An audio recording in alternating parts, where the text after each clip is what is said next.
My ex is creating so much chaos in my life that I'm thinking about giving up my kids just to make it end. Plus, all updates. I don't know where to begin. I was married for 13 years, have 2 small children, 4 and 6, and after being divorced, I am now remarried to a wonderful woman, Donna. My ex will not stop harassing me. I have to communicate with her for the kids. But it is so contentious that the court finally ordered all communication go through an online site, and I had to change my phone number and move. It was that bad. I had my kids this weekend. Things went great, and I went and saw my family. No incidents. We had a great time. Then I got this email. Jill and Marvin kids report that they were in a traffic accident with you this weekend, in the truck. They both report that the loud, obscene exchange between their father and the ABC towing driver scared them. They both report that they were bitten by Greg's dog, Murphy, during their visit at your folks' house this weekend. This is the second dog they have both reported biting them. I have also posted their reports that they have been bitten by a large dog named Betsy at your in-laws' house. I hope that you recover and get back to your job quickly. I hope that Donna is okay. They report that you have trouble walking. This is consistent with behavior I observed at drop-off on Sunday night. You didn't get out of your new car, and it appeared very awkward for you to unbuckle their booster seat belts from the driver's seat. I need to know about these things, please. Dog bites are notoriously dirty and prone to infections. Just because our children didn't appear to be as seriously injured as you were in the truck accident, doesn't mean that they couldn't be stiff and sore and possibly have internal injuries for which I need to be observing. At least I need to understand why they were stiff and sore and acting more fearful than usual when they came home. Their mild to moderate bruising and the chunks of skin missing from their hands and fingers are consistent with their reports of the accident and the dog bites. I will take Jill and Marvin to the pediatrician walk-in clinic to rule out any unseen injuries and infections. It would be nice if you would call or email the doctor's office and tell them what you can about the accident and the dog bites. It could help rule out tests and treatments that might not be necessary. It would also be nice if you would pay your half of their medical expenses, especially because the accident and the dog bites happened when they were with you. Today is Jill's first day of school. I could have taken them to the doctor 2 days ago if you had shared that they were bitten, and in a traffic accident that was bad enough, required a tow truck for the truck and medical care for you. If you want to drive the kids to Santa Barbara and back in a weekend, expose them to animals that aren't safe for children, and fight with tow truck drivers in front of them. I cannot prevent that. But what happens to their little, growing bodies, and the events that are being imprinted on their sweet, innocent minds, is very much my business. Please share all of the information regarding what happened to our children in the truck accident. Please share all of the information regarding the bites from the dogs. As a mother, it is very worrisome to hear my preschooler and my first grader recount the dangerous things that are happening to them. But it is even more worrisome that my co-parent withholds vital information about their health. Jill and Marvin deserve to know that their parents are working together to take care of them. Thank you. Rest of the post. I don't even know where to begin. The dog that was there had no teeth, didn't bite them, and couldn't have even if it wanted to. My in-law's dog is dead. I was never in an accident. There was no tow truck. All of this is false. I can't even find a shred of a real event that could have gotten twisted. This comes on the heels of 4 days ago, her trying to corner me into signing away 30% of my custody agreement, and refusing to let me even look at the details of the paperwork. I am so frazzled by all of this that, at times, I think about signing away my parental rights just to not have the stress. But I don't want my children thinking I don't care for them and abandon them. How do you reason with this level of crazy? Any advice is welcome. I need help managing this doctor trying to deal with the crazy ex and barely holding it together for the sake of the kids. Update, 4 months later. I am in Southern California. I don't know what to do here. I am the non-custodial parent. I have had the kids for 1 week, 4 and 6. During Christmas break, due to the high conflict nature of my ex, we have been assigned a co-parenting person to help mediate. On the 30th, we were supposed to exchange the kids back to her care. I showed up 15 minutes early to the location, and we waited for 1 HR and 7 minutes before giving up and leaving. She had been claiming she was right there for over 35 minutes. The location was an IHAP, 300 feet from the freeway exit. After I left, I got a slew of messages calling me all sorts of names, and claiming that she had just showed up, but that I had left. This song and dance has happened before, she said. She would meet me anywhere, just to let her know where. This time I called her bluff, and picked a location 2 miles from my home, and told her, the kids are hungry and tired of waiting. I'm taking them to my house. When you arrive at the location 11 miles from the IHAP, text me and let me know, and I'll bring them right over. I sent her the location 5 times in text, and twice via email. 4.5 hours later. Nothing. I then told her that we could meet at the agreed Upon location at 11 a.m., the next day for the exchange, just 1 day later than planned. When I woke up, the morning she demanded I drive them 1 hour to a new location, because she had a 103-degree fever and couldn't drive. There of course was a back and forth about her ability to care for children if she was too sick to drive. Ultimately she failed to arrive at the location at 11 a.m. At 5 p.m. I got a doctor's note stating that she only had a cold, as was fine to care for the children. I didn't ask for this. I then called her, and we had a heated back and forth. But ultimately I relented and told her that I would bring them to a location that she chose, 1 hour away and 1 mile from her house, under the agreement that she would show up this time. Before leaving, I sent an email confirming the location and time. That was sent at 7:48 p.m. We arrived at the location at 8:51 p.m. and texted to let her know we were there. What happened next was so frustrating. No response to any text was ever given. Every time I would send a text, I would get an email, all of them stating the same thing, that she would not leave her house until I verified my location. I sent her 6 different responses to emails, telling her where I was. All I would get in response is more messages asking me to confirm my location. I even made a phone call telling her where I was. Unfortunately, at this point, I was in such disbelief, I did yell at her and tell her to get her ass down here. Not my finest hour. At 10:21 p.m., with kids in high anxiety and crying that their mom had forgotten them again, we left and drove the hour back home. I have now messages accusing me of child abduction. I don't know what to do. I am not subjecting my kids to this again. I can't bear to watch them check every car and get excited I think I see her over and over again for hours while she plays these games. My worry is that the cops are going to come knock down my door when I have done everything I can to make these exchanges work. Is this enough to have my lawyers file an emergency hearing to get primary custody? I am in limbo right now, since neither my lawyers or the co-parenting person will be in the office until the third TL. Dr. Mother has missed 4 exchanges in 2 days. What are my legal rights in this situation? Update 2. 3 months later. I am in the process of a 730 evaluation for primary custody of my kids. 2 kids, 7 and 5 today.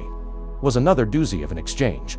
And I am fearful for the kids. I don't know what my options are here, if any. My ex was 53 minutes late to the exchange today. At 4:24 she sent me a text stating she was exiting the freeway.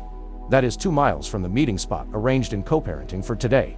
She doesn't show up until 4:53. Exchange goes okay, but I know something is coming, because if she is ever in the wrong, she has to lash out and blame someone else, or invent a scenario where she is the victim. I had to wait all of 4 minutes. I got a text stating, "I just drove by your car, and the back seat was empty. Where are the kids?" I said wasn't my car. I have 2 kids. Then, knowing where this was going, sent a picture of them in the car.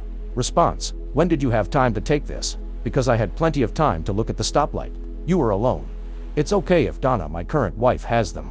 It's totally legal. Just weird to hide it. I then called her. She answered. I said, "Hi." She said hi, and then I asked the kids to say hi. I then asked the kids, "Where are we at, kids?" At this point she started saying, "Hello, hello, is there anyone there?" I then got a text, "Thank you for the phone call." But there was no sound. I responded, "I am turning off my phone now." These accusations are bizarre. I got back. Not as bizarre as pretending to pick up our kids. Just tell me who has them. I called again, immediately with a hello. Hello. I knew for sure it was a game at this point. I just ended the call. She responded, "You can't just keep ending conversations, because you don't want to deal with the facts. If this turns into another 49-hour abduction like New Year's, I will definitely filing a report." Read the last post on that incident here. This is next level insane. I am terrified for the kids. This is like raising to the level that she needs to be committed. Thoughts, apart from just continuing with the psych evil I already have going. Update 3. 2 years later. Okay, I want to give the timeline so people understand the full issue I am up against. Basically, my children were hidden from me for 55 hours during my parenting time. Their location and the whole situation. Well, I was lied to about the whole time. Been divorced 5 years. 30% custody exchange was to be decked 28:12 p.m. for my half of Christmas break. Timeline December 26th. 4 p.m. Get a picture of where they are spending Christmas. Ex and 2 kids, 9 and 7. Showing large snowfall and a message saying they are not sure when the snow plows will start. December 27th, 12 p.m. Another picture and message stating same thing, except in the picture you can tell cars have left and come back from first picture. 6 p.m. I tell her, "If you get out tonight, I'll come get the kids as planned, in court order, from your house." 12 p.m. Deck 28th. "If you do not get out until the morning, do you want to just bring them by my house on the way from where she is coming from?" I get a thumbs up to that message. 8 p.m. I ask if she got out. No response. December 28th, 9 a.m. I ask for a status update, so I know if I need to drive the hour to her house. No response. 10:20 a.m. Ask again for an update. No response. 11 a.m. I leave to drive the hour for exchange, not knowing info. 12 p.m. Exchange time. Arrive at house. Text that I have arrived. Her car is there. Her mom's car is not. She lives with her mom. I videotape the time on the vehicle, verbally notate the time and date. Show her car in the darkened house on the videotape. I assume she has driven up with her mom to where she is snowed in. 12:10 p.m. Finally get a response saying they are still snowed in. No plows yet. 4 p.m. I offer that, since my parents are driving down, and they have a large truck, they could swing by and get the kids on their way to my house tomorrow. No response until the next day. Note: I check all roads in the area. All are showing being open, and flowing traffic. I even verify with live traffic cams from 1 and 2 miles from where she is, that roads are cleared, and cars are driving. I have screenshots of this, and the video is timestamped. December 29th, 8 a.m. She declines this, and says we should stick to orders. She also tells me her internet is out. December 29th, 11 a.m. I contact the police about child abduction. I tell them the story. They say here is an incident number. We are not going to open a case on this. Take it up with the court. 4 p.m. I get a message saying, freeways closing down for the night. Been driving every back road looking for entrances without frozen bridges or backed up with accidents. It's an hour wait every time I fill up. Everybody's sure it'll be better tomorrow. Signals are better at least. I respond asking her to tell me when she leaves. Note: no freeways or highways are shut down. I check all state and local websites to verify. Even check Twitter and local live camera feeds. Deck 38 a.m. Call my lawyers, tell them what is going on. Send them all of the timeline and they say they will reach out to her attorney. 1 p.m. They finally get in touch with her attorney and the response back is that she is leaving today. That she will message me when she does, and I can come and get the kids from her place. 2 p.m. I ask for an update from my ex. 4:45 p.m. Still having gotten no communication, I call my lawyers again. They call her lawyer. I finally get a response. I have left, that's all. 6 p.m. Get a message, I am home. You can come get them. 7 p.m. 55 hours past exchange. I get the kids. I ask them about the snow and being stuck. I was not trying to pry information or grill them. Just casual light conversation. They tell me that they have been at home for 3 days, since the night of the 27th. Now I am asking some more pointed questions. I ask about what car they drove. They are kids. Maybe the timeline is wrong. They say they were in their mom's car because grandma had to leave on Christmas Day to be back home. So they drove separately. They say that mom said I told her she could keep them for 2 more days. I am furious. It was all lies. I am contacting lawyers today. But what are my options here? I want to have a reasonable expectation walking into this. My stance right now is, I need action, and need someone else to be as posed about this as I am, or I'll find a lawyer who is. But I do realize my emotions are elevated. Additional note: in the last 2 years, I have filed the 730, spent $12K on it. 2-year process. Basically it said, I am the better parent, but that she might be improving, and that his suggestion would be to wait a year and do another 730, and if things haven't improved by then, it would be appropriate to swap me to primary custody. That report was produced in April this year. Final update, 4 years later. I was looking in my profile and saw my post in this subreddit from 7 years ago, as my ex was causing so much chaos that I was doubting everything. I took everything to heart and implemented several things right away. I became a gray rock and started documenting my ass off. I consulted my lawyers, and they said they advised several steps. The first of which was a 730 evaluation. This is an evaluation done by a psychologist. That process took a really long time as the 730 evaluator got very sick halfway through. That took 10 months. At the end, the report essentially read, Mom is volatile and disorganized, and that Dad's home would be a more stable home for the children. However, there is hope that Mom is starting to improve. So if things are still bad in 1 year, it would be appropriate to change custody to Dad. This was a tough pill to swallow. Things were not better, and the chaos was just intermittent, so we just kept documenting and doing our thing. Eventually, we started getting a lot of emails from teachers that Jill, in particular, was often not bathed, never had her homework done, didn't have school supplies, and that she was falling way behind in her studies. We applied for a trial to review custody and asked for primary custody to be swapped to us. That was at the end of 2019, and trial was set for May 2020. So as you can imagine, once COVID hit, everything got delayed. There was a large amount of events in 2020. COVID shut down. Donna and I had a child, Rebecca. And then my ex started denying visitation to Jill and Marvin. Every 2 weeks I would go down, wait in front of the house. No kids would emerge. Sometimes I would have the police come, not to force anything, but to get the documentation in terms of a case number. This went on for 4 months, before I was able to start getting visitation again. Eventually, the trial was set for summer of 2021, and went for 3 days, and I had over 500 pages of documentation. Day 1 was entirely testimony from the co-parenting therapist we had been seeing for 5 years. She testified that my ex was the most difficult client she had ever worked with in her career, that my ex never followed a single agreement in session, and that she was a pathological liar.